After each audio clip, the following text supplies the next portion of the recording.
प्रिय विद्यार्थियों, मैं शैलेश कुमार जनपद रायबरेली उत्तर प्रदेश से आप सभी लोगों का आपके अपने चैनल SKS हिंदी क्लासेज में पुनः हार्दिक स्वागत करता हूं और आशा करता हूं कि आप सभी लोग बहुत अच्छे से होंगे और पूरी मेहनत के साथ पढ़ रहे होंगे।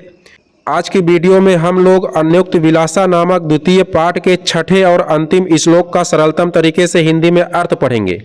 तो चलिए प्रारंभ करते हैं।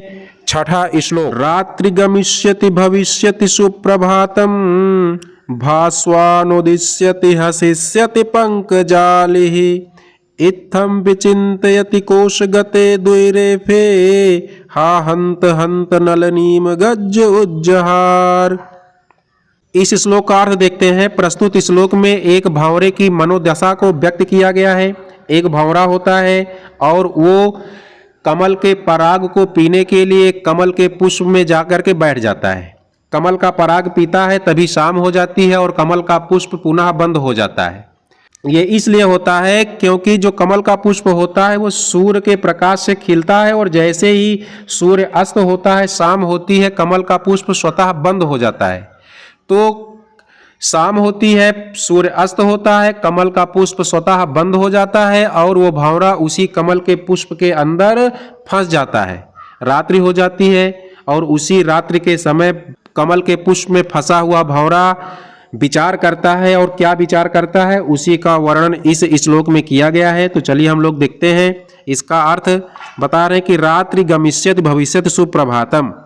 रात्रि गमिष्यति, भंवरा उस कमल के पुष्प के अंदर बंद होकर के विचार कर रहा है, अपने मन में सोच रहा है। क्या सोच रहा है कि रात्रि गमिष्यति, रात्रि गमिष्यति मतलब चली जाएगी, बीत जाएगी, रात्रि बीत जाएगी। भविष्यति सुप्रभातम, सुप्रभातम भविष्यति सुंदर प्रभात अर्थात सवेरा, सुंदर सवेरा भविष्यति हो जा, भविष्यत मतलब होगा।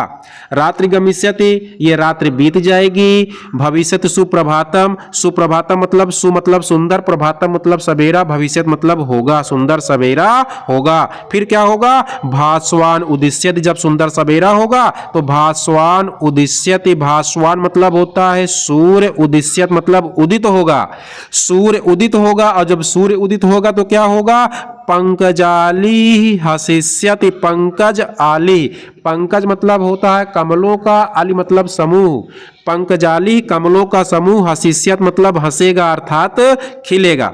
देखो कितना क्रम से भंवरा सोच रहा है। कैसा क्या सोच रहा है कि ये रात्रि हो गई है तो रात्रि गमिष्यति, रात्रि बीत जाएगी। सुप्रभातम भविष्यति, सुंदर सवेरा होगा। जब सुंदर सवेरा होगा तो भास्वान उदिष्यति, सूर्य उदित होगा। और जब सूर्य उदित होगा तो क्या होगा, पंकजाली हसिष्यति, पंकज आली, पंकज मतलब होता है कमल का, आली मतलब समूह, हसिष्यत मतलब खिलेगा, कमल का समूह फिर से खिलेगा। ये सोच रहा है कि जब कमल का समूह खिलेगा तो फिर से मैं इस कमल से बाहर निकल करके स्वतंत्र हो जाऊंगा। इत्थम विचिन्तयति, इत्थम मतलब इस प्रकार, विचिन्तयन्ति विचार करता हुआ, कोश गते द्वैरेफे, कोश गते मतलब होता है उस कमल के पंखुड़ियों के, गते मतलब अंदर बंद, द्वैरेफे मतलब होता है भंवरा। इत्थम विचिन्तयति कोश गते द्वैरेफे, इत्थम मतलब होता है, कह रहे हैं कि इस प्रकार कोश गते उस कमल के पुष्प के अंदर बंद हुआ, द्वैरेफे मतलब होता है भंवरा। इस प्रकार, इत्थम इस प्रकार कमल के पुष्प के अंदर बंद हुआ, द्वैरेफे मतलब भंवरा, विचिन्तयति विचार करता है। इस प्रकार उस कमल के पुष्प के अंदर बंद हुआ, द्वैरेफे मतलब भंवरा, विचिन्तयन्त विचार कर रहा होता है कि हा हंत हंत नलनीम गज उज्जहार। हा हंत अरे दुख है, हंत मतलब दुख है, अरे दुख है, दुख है। नलनीम गज उज्जहार, नलनी मतलब उस कमल के पुष्प को, गज मतलब हाथी ने, उज्जहार मतलब उखाड़ करके फेंक दिया, उखाड़ दिया। अरे दुख है, दुख है उस कमलनी को जिसके अंदर भंवरा बंद है और ये सब बातें सोच रहा है। उस कमलनी को, गज मतलब हाथी, उज्जहार मतलब उखाड़ दिया। भाई रात्रि है, रात्रि में भंवरा उस कमल के अंदर बंद होकर के ये सब विचार कर रहा है। और विचार जैसे ही सब करता है, रात्रि में हाथी उस तालाब में नहाने के लिए आते हैं और उसी कमल के पुष्प को उखाड़ करके फेंक देता है और उसी में उस भंवरे की मृत्यु हो जाती है। तो अब इस श्लोक के माध्यम से क्या संदेश दिया गया है, इसका अन्योक्ति क्या है, उसको हम लोग देख लेते हैं। इस श्लोक में कमलिनी में बंद भंवरे के द्वारा जीवन की अनिश्चितता को व्यक्त किया गया कि जीवन बड़ा अनिश्चित होता है। मनुष्य अपने दुख के दिनों को सुख की आशा में काटता रहता है, परंतु उसका दुख समाप्त नहीं होता, उससे पहले ही मृत्यु उसे अपना शिकार बना लेती है। इसका मतलब यह है कि मनुष्य अपने लिए चाहे कितनी भी सुखद कल्पनाएं क्यों न कर ले, किंतु मृत्यु उसके वश में नहीं है, वह अनिश्चित है और कभी भी किसी भी समय आ सकती है। तो प्रिय विद्यार्थियों, इस प्रकार हम लोगों ने अनिवार्य संस्कृत का दूसरा पाठ अन्योक्त विलासा के सारे श्लोकों का सरलतम तरीके से अर्थ पढ़ लिया है। आशा करते हैं कि आप सभी लोगों को बहुत अच्छे तरीके से समझ में आ गया होगा।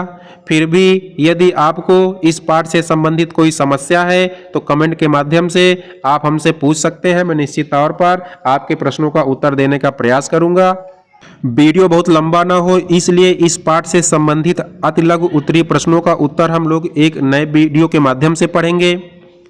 इस वीडियो के माध्यम से मेरा परिश्रम यदि आपको पसंद आया हो तो वीडियो को लाइक और चैनल को सब्सक्राइब अवश्य कर लें और साथ ही इस वीडियो को अपने दोस्तों को भी शेयर करना ना भूलें। तो आज की वीडियो में बस इतना ही।